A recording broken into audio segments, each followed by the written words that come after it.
हमारे नवोदय विद्यालय के प्रिंसिपल महोदय,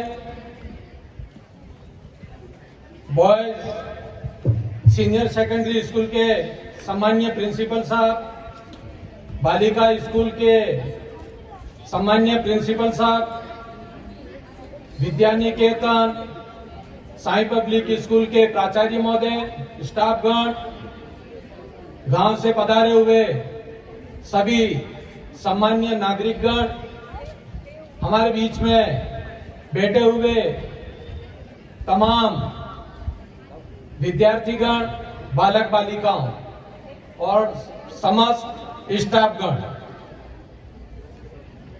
ये देश की आजादी का, स्वतंत्रता आंदोलन का आज 79 साल हो गए हम ये मना रहे हैं। और इस बीच 2047 में 100वां हमारा गणतंत्र दिवस मनेगा।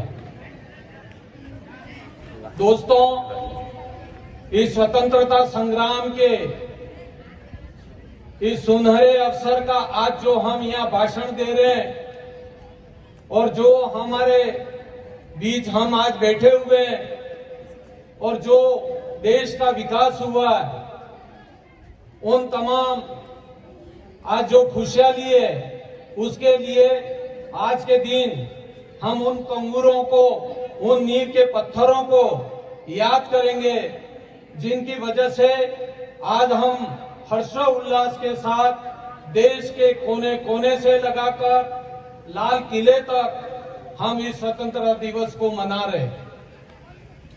ये स्वतंत्रता दिवस कोई आनंद फानन में नहीं मिल गया।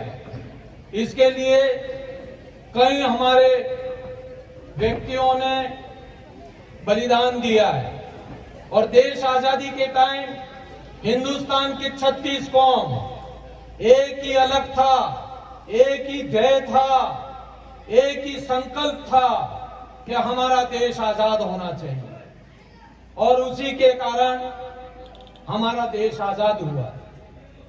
ये फिरका परस्ती, ये वैमनस्य जो बाद में फैले हैं, उसकी हम जितनी घृणा करें, जितनी क्रिटिसाइज करें, उतनी कम है।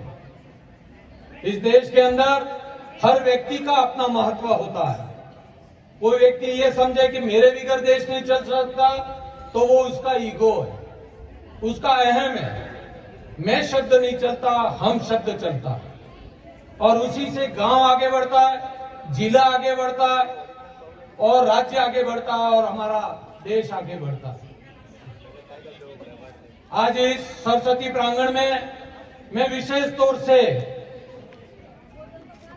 विद्यार्थियों से कहना चाहूंगा कि आप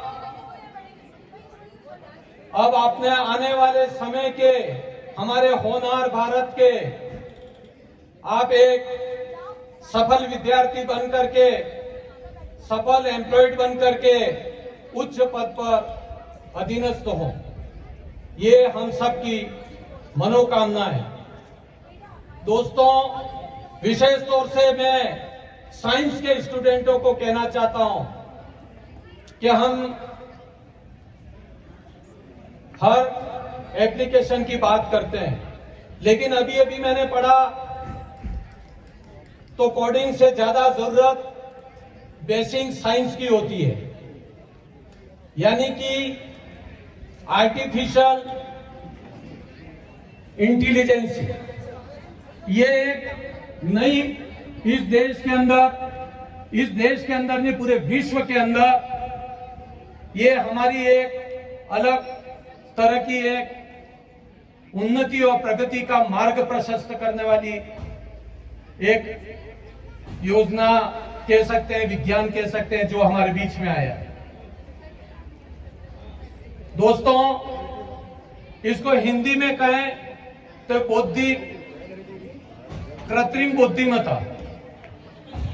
तो ये आगे बढ़ने के लिए सामान्य प्रिंसिपल साहब को बताऊंगा कि मैंने राजस्थान पत्रिका में पढ़ा था कि सीबीएसई के 2024 के आंकड़े बता रहे हैं कि 2020 के बनिस्पत हमारे हिंदुस्तान में 11th क्लास में साइंस के जो फिजिक्स के स्टूडेंट हैं उनकी 12% गिरावट आई है, जबकि एआई जो आपके सामने आ रही है उसको फिजिक्स और मैथमेटिक्स के स्टूडेंटों की जरूरत है। आने वाला का मार्ग मैथमेटिक्स और साइंस के स्टूडेंटों का होगा। इसके लिए मैं हमारे गांव का ही उदाहरण देता हूं आपको।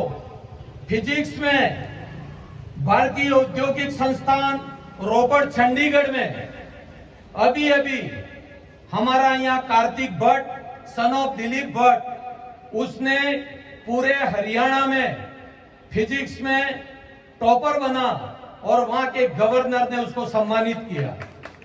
तो ये बहुत बड़ी उपलब्धि। आने वाले टाइम में वो स्टूडेंट आगे बढ़ेंगे जो साइंस के प्रति अपना रुझान रखेंगे। साइंस आपको हर दरवाजे खोल के रख देती है। इसके साथ ही प्रधानमंत्री भी कहते हैं, विशेषज्ञ भी कहते हैं कि आप जो एजुकेशन लेते हो इसके साथ साथ स्किल एजुकेशन भी अनिवार्य है, डेवलप भी अनिवार्य है। आप मैथमेटिक्स पढ़ रहे हो, साइंस पढ़ो कि आर्ट्स पढ़ो कि कॉमर्स पढ़ो, लेकिन उसके साथ साथ आपके दूसरे साइड के जो जॉब है उनमें भी आपका एक इंटरेस्ट जाना चाहिए कि हमें ये सीखना है, तभी जाके आप आगे बढ़ सकते हैं, तभी आपके दरवाजे खुलेंगे। और विशेष तौर से विद्यार्थियों को कहता हूं, इस सरस्वती प्रांगण में चाहे वो नवोदय विद्यालय हो, बालिका हो क्या कन्या बॉयज हो, अगर कोई अनुशासनहीनता करता है स्टूडेंट और विद्यार्थी, तो मैं नहीं समझता कि वो विद्यार्थी कहने लायक है। आपको उस सरस्वती मंदिर में पूजा अर्चना के समान जो आपको संस्थान मिला है उसके अंदर मान मर्यादा और अनुशासन अनिवार्य है। यदि आप मान भूल जाते हो, सम्मान भूल जाते हो, मर्यादा भूल जाते हो, तो उस सरस्वती मंदिर में आपको रहना का भाई कोई अधिकार नहीं है। अगर कोई विद्यार्थी, विशेष तौर से सुन लें, कोई विद्यार्थी नशा करता है, बीड़ी सिगरेट पीता है, तंबाकू खाता है या कोई भी व्यसन करता है, तो आपको मैं हाथ जोड़ के निवेदन करता हूं, चाहे उम्र में बड़ा हूं, लेकिन आप अपने संस्था प्रधान, आपके जो